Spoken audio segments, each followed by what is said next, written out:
mais de 4 milhões de infectados e mais de 125 mil mortos. Esses são os números da Covid-19 no Brasil. Mais de 70 horas sem água. Essa é a realidade de alguns bairros de Vespasiano. E o vira-lata Caramelo faz campanha apresentando a nova nota de R$200. Iniciando a comunicação de hoje, Bom Dia Mundo, domingo 6 de setembro de 2020.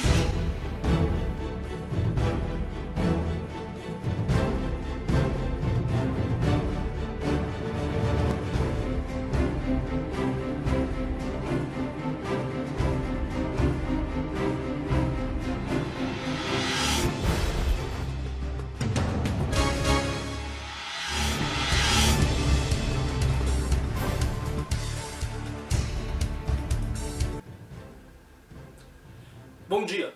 Vespasiano registrou até a noite desta sexta-feira 1.164 casos de Covid-19. Desses, 24 foram a óbito. Os bairros com maior número de casos são o Morro Alto, com 246, e a Nova Pampulha, com 200.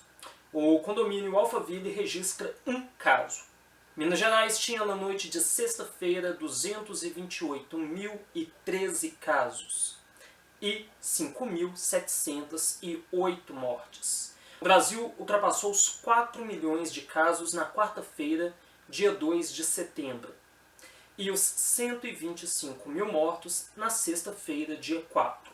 Neste fim de semana, o país, que é o segundo com mais casos no mundo, registrou 4.091.801 casos e 125.584 mortes.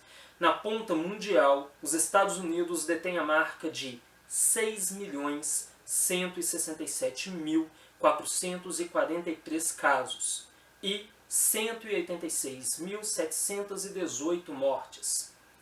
A Índia vem na terceira posição, com 3.936.747 casos e 68.472 mortes. A Rússia, na quarta posição, rompeu a barreira de 1 milhão de casos essa semana. São agora 1.015.105 casos confirmados e 17.649 mortes. Lembrando então, apenas Estados Unidos, Brasil, Índia e Rússia ultrapassaram a casa do milhão em número de casos. E apenas Estados Unidos e Brasil romperam a casa dos 100 mil em número de mortes. Em escala global, a Covid-19 já afetou 26.437.886 pessoas e tirou a vida de 871.205.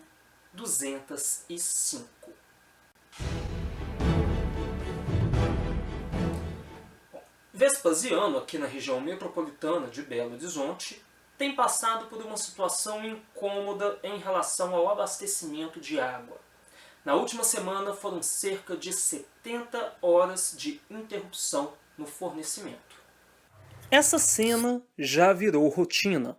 A torneira é aberta, mas a água que é bom, nada. Vespasiano, aqui na região metropolitana de Belo Horizonte, está com problema no abastecimento de água há vários dias. Entre os dias 26 e 27 de agosto, foram cerca de 38 horas sem fornecimento. No dia 2 de setembro, mais 7 horas. No dia 3, mais 12 horas e meia.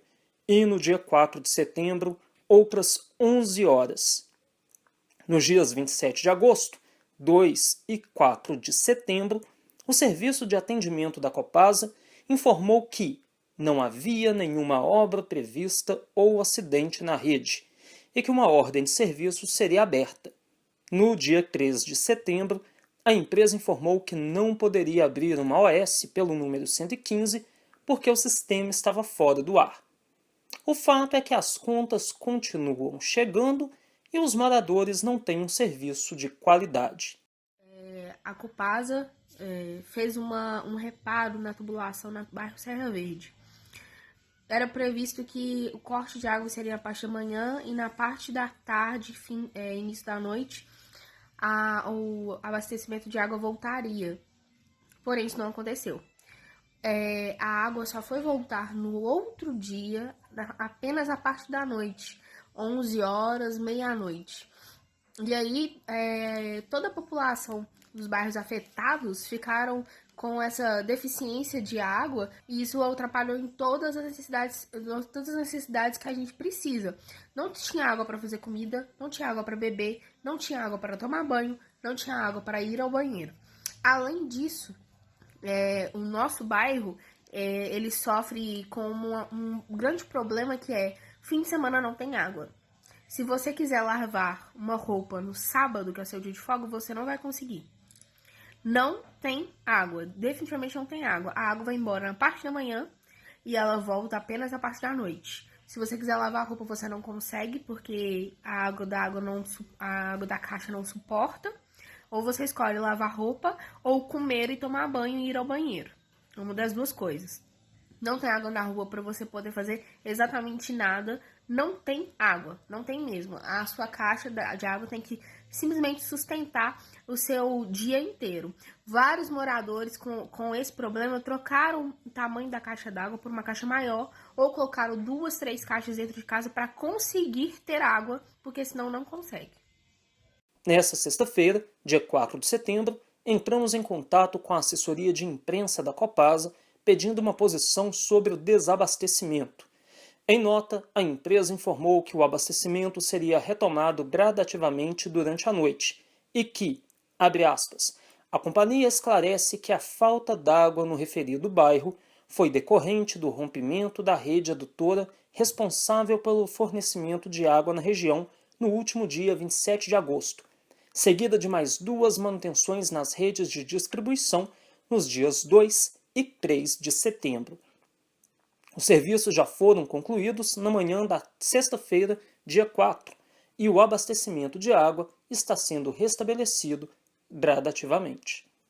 Bom, como vocês puderam ver aí na matéria, as informações da Copasa são contraditórias. Enquanto a assessoria de imprensa informou o acidente com a rede e suas manutenções, o número 115, em 3 das 4 vezes em que nós ligamos, disse não haver nada, não haver nenhuma informação sobre acidente ou manutenção no sistema. Enquanto isso, o consumidor continua sem o abastecimento regular de água e as contas cada vez mais caras continuam chegando.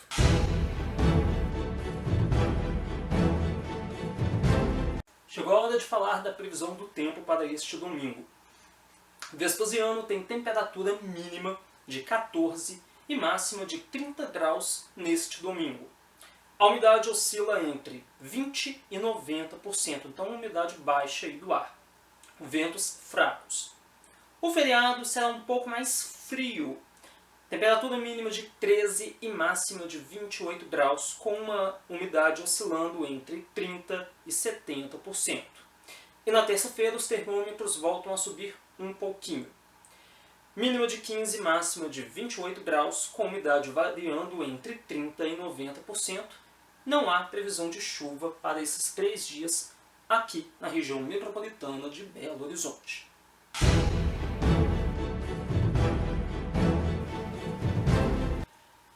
Vamos agora aos destaques culturais com a repórter Soraya Saraiva. A Expocine 2020 está marcada para acontecer de maneira virtual nos dias 15 e 16 de outubro. O diretor da Ancine, Alex Braga Muniz, deverá falar sobre os desafios da política pública para o audiovisual. Já John Fittian, presidente da National Association of Theatre Owners, discutirá o estado da indústria audiovisual em 2020. O diretor de conteúdo e aquisição da Netflix Brasil, Adrian Musselet, e a produtora do filme Modo Avião falarão sobre estratégias de conteúdo, oportunidades e modelos de negócio na plataforma de streaming.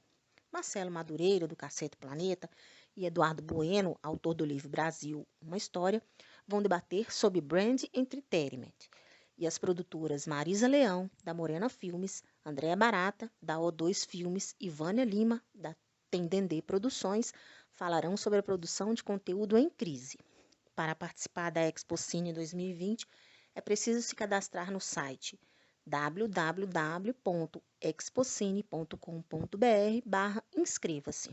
Os ingressos já estão em segundo lote com valores a partir de R$ 135. O Minas Tênis Clube, por meio de seu centro cultural, realiza o curso online História da Canção Popular Brasileira, ministrada pelo professor, pesquisador e cantor Ricardo Frei. No canal oficial do Minas no YouTube, youtube.com/MinasTCOficial, sempre às 20 horas, será disponibilizadas videoaulas nos dias 9, 16 e 23 de setembro, e haverá uma live no dia 30 de setembro às 20 horas. O objetivo das aulas é apresentar a canção como parte importante da história do país e fazer com que as pessoas tenham ideia do percurso da música brasileira, passando pelo samba, samba-canção, bossa nova, MPB, tropicália até os dias de hoje, conhecendo eventos e personagens dessa história. O curso percorre o caminho de consolidação da música brasileira, dando voz a seus personagens, a seus movimentos e, é claro, aos enlaces entre melodia e letra que cantaram, revelaram e reconstruíram nossa cultura musical, explica o professor Ricardo Frei. Os escritores Rui Castro e Sérgio Augusto são os convidados de Afonso Borges em mais uma edição virtual do Sempre um Papo, com transmissão ao vivo no YouTube, Instagram e Facebook do projeto. O encontro vai acontecer no dia 8 de setembro, terça-feira, às 18 horas. O filósofo e escritor Vladimir Safatler e o psicanalista e escritor Antônio Teixeira são os convidados de Afonso Borges em mais uma edição virtual do Sempre um Papo, com transmissão ao vivo do YouTube, Instagram e Facebook do projeto. O encontro vai acontecer no dia 9 de setembro, quarta-feira, às 18 horas, e a conversa vai ser sobre o mais recente livro de Vladimir, Maneiras de Transformar Mundos, Lacan, Política e Emancipação, da editora Autêntica. Pierre e André Ruprest e Marcelo Taz são os convidados de Afonso Borges para falarem sobre o tema Livro, Leitura e Biblioteca tem futuro? Essa será mais uma edição virtual do Sempre um Papo, com transmissão ao vivo no YouTube, Instagram e Facebook do projeto. E o encontro vai acontecer no dia 10 de setembro, quinta-feira, às 18 horas. Hashtag Sempre um Papo em Casa. Essa sequência de atividades é patrocinada pela CEMIG, Itaú e Hospital Mater Dei, com recursos da Lei Federal de Incentivo à Cultura do Ministério do Turismo. Fique agora com os destaques do noticiário semanal. Morreram essa semana, dia 31, o automobilista Fritz Dorey e o ator e dublador Pietro Mário. Dia 1º de setembro, o político Délio dos Santos. E no dia 4, a atriz e cantora belga Anne Cordy. A médica picada por uma jararaca em uma cachoeira no Mato Grosso foi transferida para São Paulo. A família criou uma vaquinha online para ajudar com os custos médicos. O governo federal anunciou esta semana a prorrogação do auxílio emergencial até dezembro. Serão mais 4 parcelas de R$ 300, mas o calendário de pagamento ainda não foi divulgado. Uma avaliação sobre os beneficiários que terão direito de receber será feita mês a mês. Entrou em circulação no dia 2 a nota de R$ 200. Até o fim do ano devem ser impressas 450 milhões de unidades. Mas, gente, pra ser sincero, todo mundo já me conhece, né? Por isso, eu quero que vocês recebam com o mesmo carinho esse meu primo selvagem, o caramelo do cerrado, o lobo-guará. Ele agora também vai fazer parte do dia a dia de vocês, nessa nova cédula que tem muitos itens de segurança.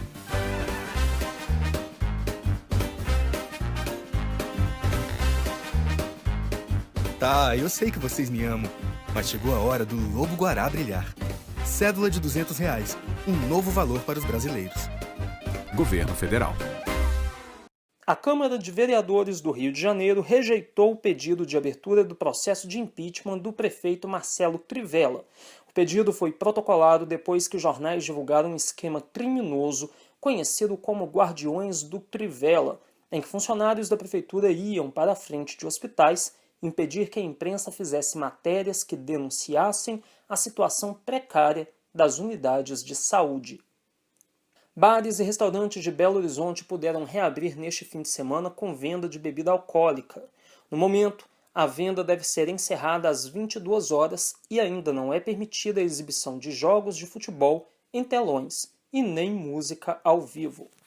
Bom, e olha só, termina nesta terça-feira, dia 8, a mostra dedicada ao movimento expressionismo alemão no Cine Humberto Mauro. Os 25 filmes do período estão disponíveis no canal do YouTube da Fundação Clóvis Salgado. Então, até terça-feira, filmes do expressionismo alemão disponíveis lá no YouTube da Fundação Clóvis Salgado. O repórter Gustavo Vieira, que acompanhou a gente nas últimas edições do Bom Dia Mundo ao lado de Soraya Saraiva, teve um problema pessoal nas 2 últimas semanas e por isso não está participando aqui do nosso programa. Melhoras para você e para sua família, Gustavo, um grande abraço. Outras informações sobre cinema e TV você tem hoje às 18 horas e 15 minutos na Lume TV. Por enquanto é só. Bom dia mundo e um bom feriado. Até mais.